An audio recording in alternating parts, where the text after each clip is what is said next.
Di antara salah satu tanda, kata beliau, cintanya seseorang kepada baginda Nabi sallallahu alaihi wasallam kemarin sudah, yaitu di antaranya mutaba'ah dengan Nabi, menghidupkan sunnah Nabi, dan di antara lain, di antara tanda orang cinta dengan baginda Nabi sallallahu alaihi wasallam yaitu asyauq, rindu ingin bertemu dengan baginda Nabi sallallahu alaihi wasallam. Rindu itu salah satu tanda bukti cintanya seseorang kepada baginda Nabi sallallahu alaihi wasallam. Dan bertemu dengan baginda Nabi sallallahu alaihi wasallam itu bisa jadi bisa didapat sebelum meninggal dunia, yaitu dengan salah satu cara, yaitu melalui bermimpi dengan baginda Nabi kita Muhammad sallallahu alaihi wasallam. Karena jar Nabi di dalam hadis, man ra'ani fil manam, barang siapa jar Nabi melihat aku di dalam tidurnya, di dalam mimpi, melihat baginda Nabi sallallahu alaihi wasallam, maka jar Nabi itu benar, faqad ra'ani yaqazah, itu benar. Fa inna syaitana la yatamatsalu bi, karena jar Nabi, syaitan itu tidak bisa menyerupa. Syaitan itu tidak diberikan izin oleh Allah Subhanahu wa taala untuk menyerupai baginda Nabi kita Muhammad sallallahu alaihi wasallam. Orang biasanya kalau selalu terpikir, selalu mengisahkan sesuatu atau seseorang, ya pada akhirnya biasanya akan terbawa ke alam mimpi. Nah, sama harapan kita baginda Nabi sallallahu alaihi wasallam, seringnya kita menyebut kisah Nabi sallallahu alaihi wasallam, seringnya menyebut nama Nabi sallallahu alaihi wasallam. Salah satu harapan kita yaitu juga hadirnya baginda Nabi sallallahu alaihi wasallam di dalam mimpi. Dan orang yang bertemu dengan Nabi sallallahu alaihi wasallam, bertemu dengan Nabi sallallahu alaihi wasallam di dalam mimpinya, maka sudah pasti akan mendapatkan perubahan yang luar biasa setelah itu. Setelah dimimpi baginda Nabi sallallahu alaihi wasallam. Tapi apabila karena ada kita mendengar sebahagian kelompok yang hampir semua jemaahnya harus mimpi dengan Rasulullah, tapi ternyata kelompok ini kita dengar orangnya meninggalkan salat, kada sembahyangan lagi. Nah, ada di antaranya orang nanya, kayak apa mimpinya dengan Rasulullah? Mimpi kayak apa? Ada cahaya, kemudian mengaku aku Rasulullah. Nah, kalau ini pengakuan bentuknya cahaya, nah ini bisa jadi bukan. Yang syaitan itu tidak diizinkan oleh Allah menyerupai fisik baginda Nabi sallallahu alaihi wasallam, itu tidak ada kekuasaan. Adapun mengaku Allah taala pun pernah syaitan kepada siapa? Nah, Syekh Abdul Qadir Al-Jailani ngaku jadi Tuhan. Perubahannya pasti nampak orang yang bertemu dengan baginda Nabi sallallahu alaihi wasallam. Hadis dari Sayyidina, ini ingin kita sampaikan hadis, mudah-mudahan kita bisa tasyabbuh dengan baginda Nabi sallallahu alaihi wasallam. Man tasyabbaha biqaumin fahuwa minhum. Barang siapa jar Nabi menyerupai suatu kaum, hanya akan dimasukkan ke dalam kelompok mereka. Dan sebaik-baik kaum, baik-baik orang yang kita patut untuk tasyabbuh dengannya, yaitu baginda Nabi Muhammad sallallahu alaihi wasallam.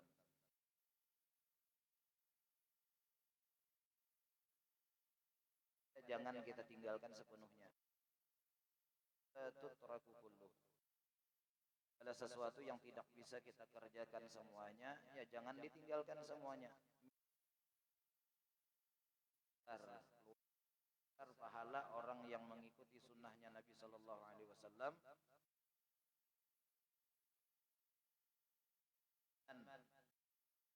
Umat rusak.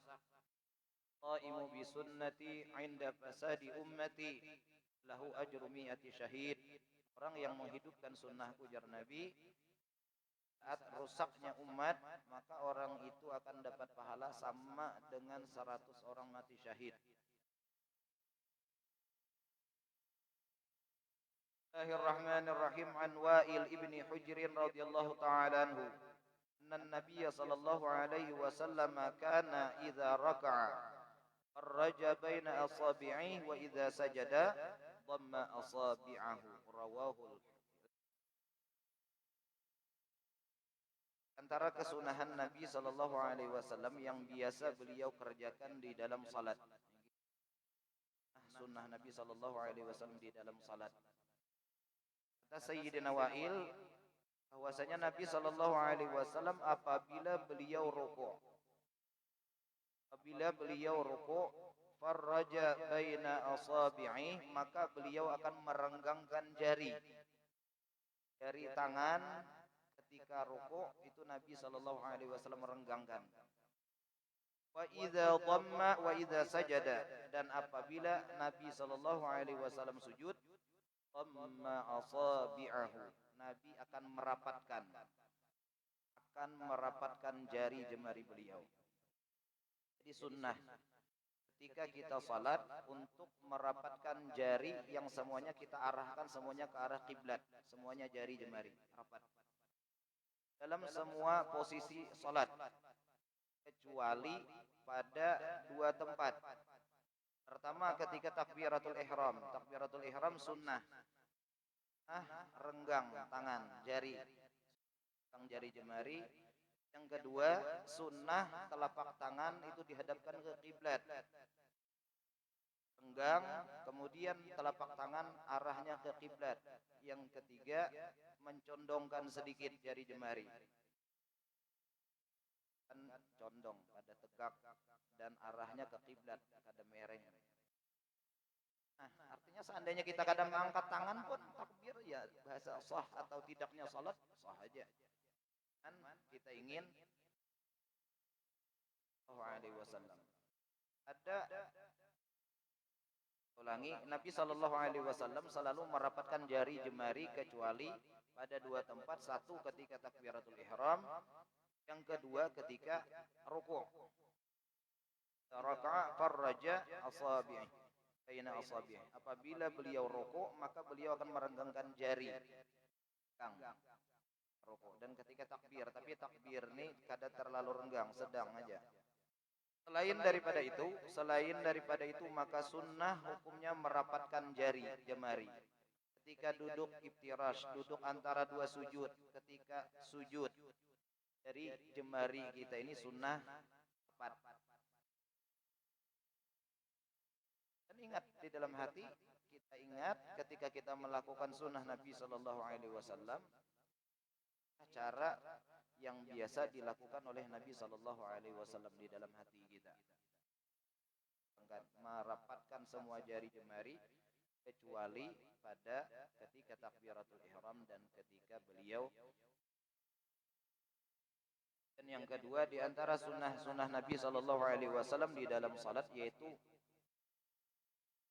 pandangan itu ke arah di mana kita akan sujud dengan mata kita. Seandainya kita mengikuti aturan sunnah Nabi sallallahu alaihi wasallam, praktik kita di dalam salat, maka orang baju sembahyang bertulisan, berarti kita kada terpengaruh, karena tugas kita bukan melihat di belakang orang. Kalau ikuti sunnah pandangan kita ke bawah di mana tempat kita akan sujud, kecuali pada beberapa tempat. Yang pertama ketika syahud, pas mengucapkan illallah, nah itu sudah pandangan sunnah berpaling, melihat ke jari kita ketika mengucapkan illallah.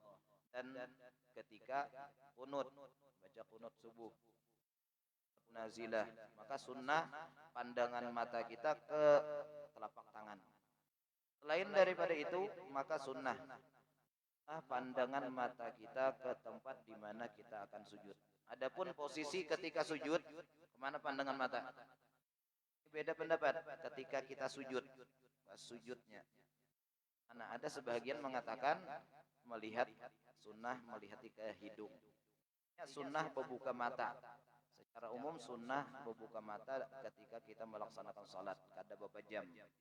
Bahkan dalam mazhab kita Al-Imam Syafi'i, sekalipun seandainya kita salat di hadapan Ka'bah,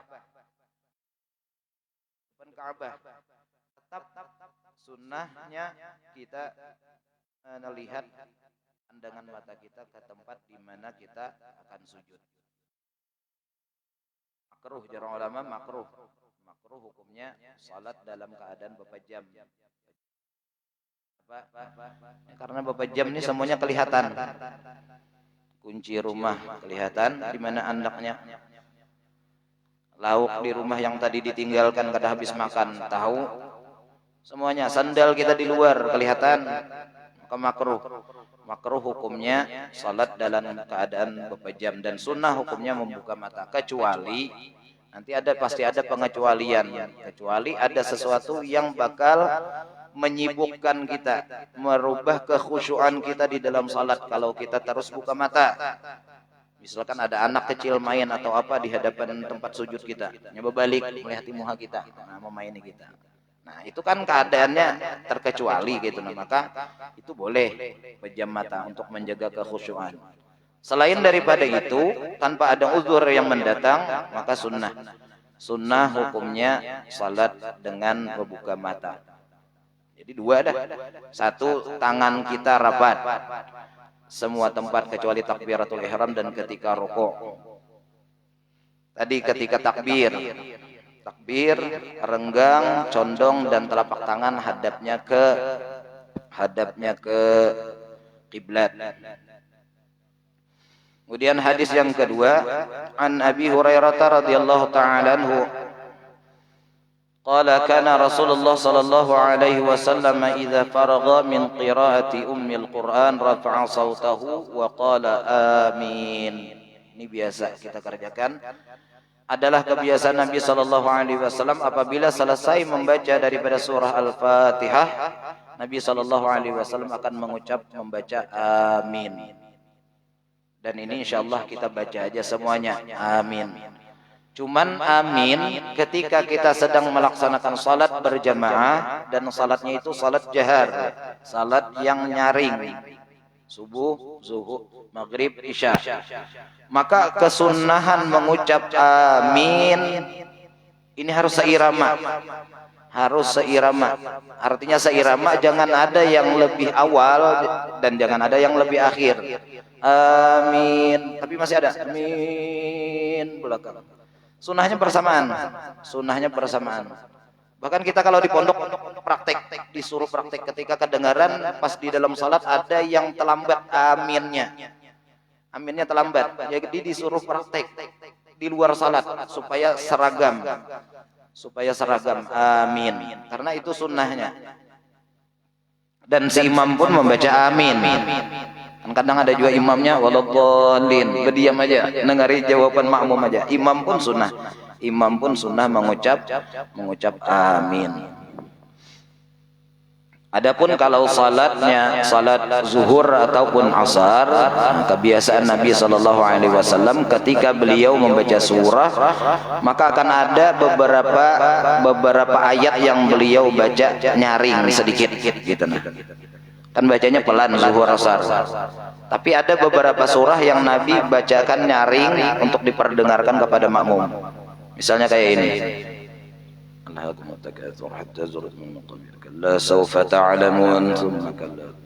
Jadi ada beberapa bahagian daripada surah itu yang diperdengarkan kepada makmum.